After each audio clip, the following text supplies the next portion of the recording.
Whether your advisory firm has 1 or 5 people, compliance will always be an issue. RIA Compliance Concepts is more than just another service provider. We truly care about seeing our clients prosper. That's why we started our podcast, the RIA Compliance Collective, providing up-to-date compliance guidance. We're passionate about doing our job so you can focus on doing your job. We understand regulatory compliance like the back of our hands, from full-service RIA registration to annual compliance reviews and everything in between.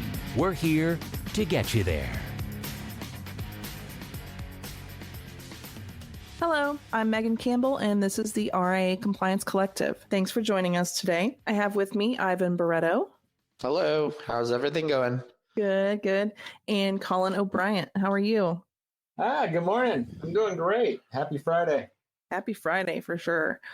So today we're going to give people a little bit of an insight on the auditing world, or, when people get called up by a regulator and they say, hey, we're coming to check your books and records, and kind of give you the inside scoop. I know with a lot of our clients recently, or at least it seems that way, it seems like every other day we get a call from a client that, hey, the state's coming in, or hey, the SEC's coming in. And it gets to the point where we're feeling like Oprah passing out audits here and there, like you get an audit and you get an audit.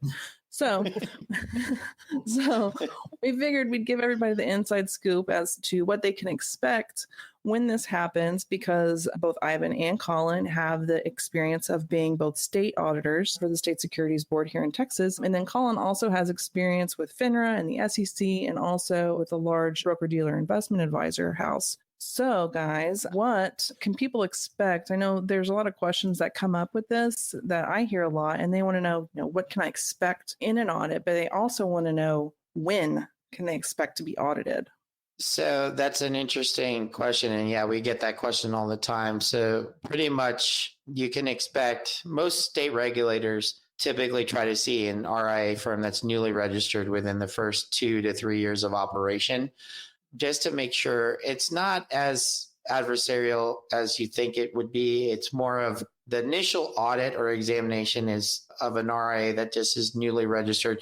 It's more of an informational type of audit. They typically try, or when I was an auditor, I typically try to point you in the right direction and make sure you're doing what you need to be doing and giving you guidance during the examination process of what needs to be done going forward. So it's not, in a sense, it's not an adversarial type of examination. I mean, yes, it's a little bit inconvenient for the advisor that's trying to run their business. But at the same time, one of the things I can tell you is a good tip for RIA firms that haven't been seen yet is to make sure you have your house in order. And what I mean by that is making sure you have your documents ready to go, you're organized, you have all your financials updated, and just make sure you have things organized so when an auditor comes in, you can quickly supply them whatever they need. And that's from the state regulator side, that's typically the process. On the SEC side, Collin, what is the typical process for an SEC exam for newly registered people and people that have been registered with SEC for several years? Well, the problem that the SEC's had for a long time is that there's been a lot of advisors out there that they haven't been able to see for years. So back a couple of years ago, the SEC was basically pushed to conduct more examinations.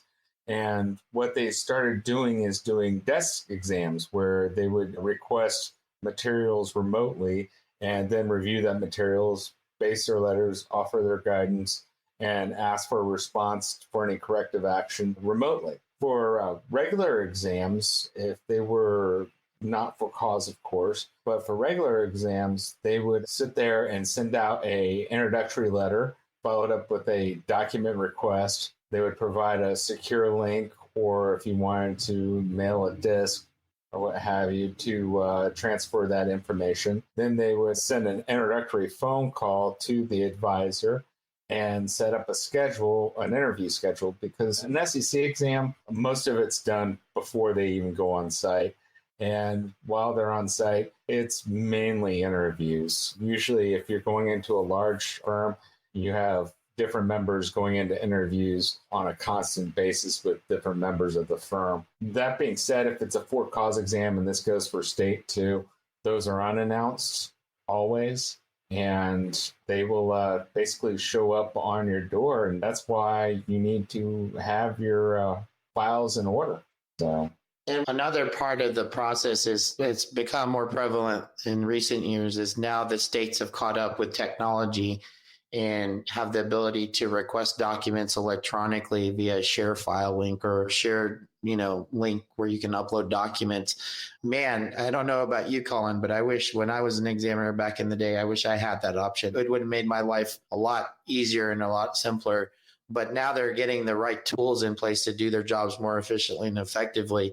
With that being said, some of the things that you have to be cognizant of when you're doing that and you're transmitting records, a good safety precaution also is to, when you're giving records to an auditor, you may want to consider password protecting documents that have client sensitive information like social security numbers and account numbers and whatnot before uploading it to the share file system. So you have an extra layer of protection of documents in this day and age. Another tip that we can give you, and this is something that a lot of our clients have found useful, is having an audit request inventory. So you can keep track of the requests that come about from the regulators when they request documentation. That's something, Collin, in your experience, in the past, that would have been, is something that I know you did when you were doing for-cause exams. You kept a record of documents that were given to you by advisors. Am I assuming that correctly? Yes, you'd have to document everything that you receive from the advisor. And it's a good policy for, as you were mentioning, for an advisor who has a document request to basically commit to a log and make sure that they date when they sent and what they sent. And if there was any issues with the document request, that they note that also so they can have it for their records, just in case if it's, a month or two down the road and the examiner comes back and says, hey, I didn't get this documentation. Why are you withholding that documentation? You can go, hey, I sent that to you on this date right here, these documents. And then the examiner can go back to his file and went, oh, sorry for wasting your time, and go on about his business. Or if you had problems with those documents, obtaining those documents, you have the reason why, because you maintain those logs. So whether it was an inaccurate books and records request or what have you. So. And that's true. I mean, this definitely helps ease the anxiety of making sure you're providing what is requested of you from the examiners, and there's no miscommunication between both parties. Another tip that we can give you that is readily available through the SEC and NASAA, and even the state regulator websites have a subscription list where you can subscribe to their regular communication, is going in and looking at, the findings, the year-end findings that the regulators have put together of the common, examination deficiencies that they come across. SEC and NASAA, which is the North American Securities Administrative Association, have a yearly finding of all of the document and data that they've collected for the year of the common things that they see as problems during their examination. So it's a good, as a chief compliance officer or an owner of your practice, to look at those to see and be cognizant of what are the common things that they're coming across, and relate that to your own practice to see if this is something that is tripping you up as well.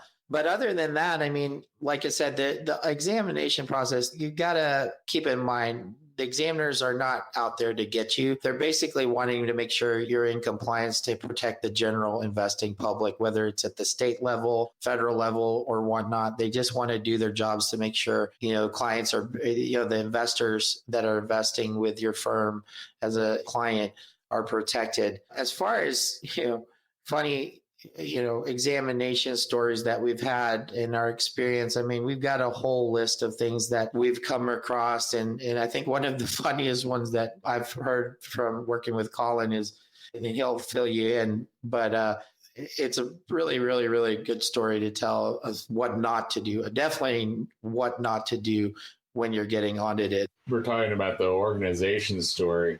I did a for-cause exam a couple of years ago.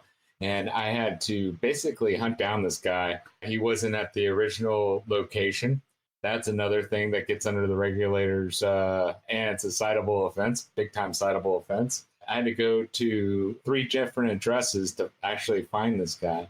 And when we finally started the exam, all his files were stuffed in cardboard boxes and commingled with each other. You had account files with client files, with due diligence files, with financials and audits and what have you, all commingled. It took me a couple of weeks. And this was a big disruption to his business because I was there as a regulator to do my job. And my job entails making sure I sufficiently review all the operations and filings and sales practices for that firm right there. The regulators over the financial crisis, they were kind of shell-shocked with the Bernie Madoff stories and the Alan Stanford stories of them not asking the questions. You hear on CNBC for years, almost on a daily basis, on how the SEC dropped the ball or how FINRA dropped the ball, and they should have asked this and they should have asked that. Well, I took that to heart, and I made sure that I wasn't trying to be a bother, but I'm there to do my job, and I have to ask the questions. I have to check that form and make sure that everything's done just fine. I found a Ponzi scheme hanging folders in a file cabinet. Thank the Lord I'm fairly tall comparatively, and I was able to see it. Now, it's one of those things. You got to look around. You got to ask those questions, and it's not to be a burdensome to anybody, but it's what we're required to do to protect the clients and also protect the industry too. So that's my story right there. Right. And I think it's good to reiterate that, while the audit process can be scary, it's like Ivan said, it's not adversarial at any scope. I mean, unless obviously, like you said, if it's a for-cause audit, that's a little bit different. But yeah, the auditors are there not to necessarily find you on things and get you or have anything like that with their interview process. They're trained to ask questions and follow-up questions. And they're just trying to make sure that what you're putting out there to the public is actually the business that you're actually doing, and to protect the investing public as well. So everyone is on equal footing. And not to try to do self-promotion or anything regarding our business, but one other good thing that it carries favors with the regulators is if an advisor hires an outside person or outside company or consultant to help them stay clear of any compliance related, or basically help them with their compliance, it shows a good faith effort. You're serious about wanting to be compliant with the regulations and helping and having someone that, if you know your own weaknesses and compliance is not one of your strong suits, having an outside person to help you with your compliance always looks good to a regulator, that they know that you're taking an extra level of protection against your firm to do that. So in that regards, it's always good to have, if you can afford it and it's within your budget, to have a second set of eyes to help you with your compliance. Yeah, I think it was kind of hammered in for years that you had to have the atmosphere of compliance. And a lot of our clients, they're busy keeping their lights on. And you're very right, Ivan. We hear from our former coworkers and what have you that, that it does set a tone that these people are concerned with making sure that they're doing the right thing. So, yeah, you couldn't put that a better way. Yeah, exactly. I know it's always good. We also, if people are concerned, we also do mock audits to prep you. And for our clients, if they are getting audited, we do go and sit with the clients during the audit process to help out in any way we can. Well, I know this was informative to me. I always like to get the inside scoop on things. And I know there's been a lot of concern out there, just with everybody, because once you're registered, you're going to be audited. It's just a matter of time. So I hope this sets you at ease. And I wanted to thank everyone for joining us today and hope you can join us next time on the RIA Compliance Collective. Until next time, we're here to get you there. Thank you for listening to the RIA Compliance Collective.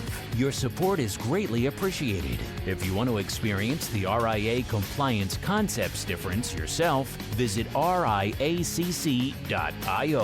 From mock audits to customized compliance procedures, ongoing compliance assistance, and beyond, We're here for you always. Keep listening to discover more on how you can keep your advisory firm compliant so you can focus on achieving your goals. RIA Compliance Concepts. We're here to get you there.